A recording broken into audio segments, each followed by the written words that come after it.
Hi friends, good morning. Welcome to mister Swamy G9 YouTube channel. మీరు first time కనుక ఈ channel చూస్తున్నట్లయితే subscribe చేయండి, బెల్ ఐకాన్ని ఎనేబుల్ చేయండి. మెటాఫోర్ సంబంధించిన ప్రతి ఒక్క నోటిఫికేషన్ మీకు రావడం జరుగుతుంది. Metaforce world biggest platform mister లాడోతో రన్ చేస్తున్నటువంటి ఈ ప్రాజెక్ట్లో ఎంతోమంది మంచిగా సూపర్ ఎర్నింగ్స్ చేస్తున్నటువంటి ప్లాట్ఫామ్. సో ఇక్కడ చిన్న అప్డేషన్ ఏంటంటే, మీ వ్యాలెట్ కనుక స్టోలెన్ అయి ఉంటే, లేదంటే మీ ఇన్నర్ బ్యాలెన్స్ లాక్ అయి ఉంటే దీన్ని ఎలా అప్డేట్ చేసుకోవాలి, ఎలా చేంజ్ వ్యాలెట్ అనేది చేసుకోవాలని చెప్పేసి ఈ వీడియోలో క్లియర్గా ఇవ్వడం జరుగుతుంది. ఇక్కడ యూజర్ ఇంటర్ఫేస్ మీకు ఓపెన్ చేయగానే ఇలా వస్తుంది, చేంజ్ వ్యాలెట్ ప్రాసెస్ అని చెప్పేసి, అంటే కంటిన్యూ చేంజ్ వ్యాలెట్ ప్రాసెస్ అని చెప్పేసి. ఇక్కడ మీకు ఒక ఇన్ఫర్మేషన్ ఉంటుంది ఏంటంటే, you are able to continue your change wallet process and move to step 2 and 3.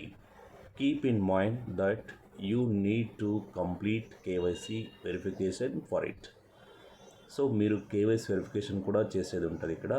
ఈ స్టెప్ 2 and స్టెప్ 3ని ఫాలో కావాలి. అది ఏంటంటే, మీరు ఫస్ట్ కంటిన్యూ అనే దానిపైన క్లిక్ చేయాలి. అంటే దానికంటే ముందు ఒక వ్యాలెట్ని క్రియేట్ చేసి ఉంచుకోండి. పాలిగన్ మ్యాటిక్లో డాయ్ రిసీవ్ అడ్రస్ని కాపీ చేసుకుని రెడీగా ఉంచుకోండి. దాని తర్వాత నెక్స్ట్ స్టెప్కి మూవ్ అవుతే ఇక్కడ మీకు స్టెప్ 2 and స్టెప్ 3లో మ్యాటిక్ ఇక్కడ కనిపిస్తుంది కదా మీకు, యువర్ పాలిగన్ మ్యాటిక్ అడ్రస్.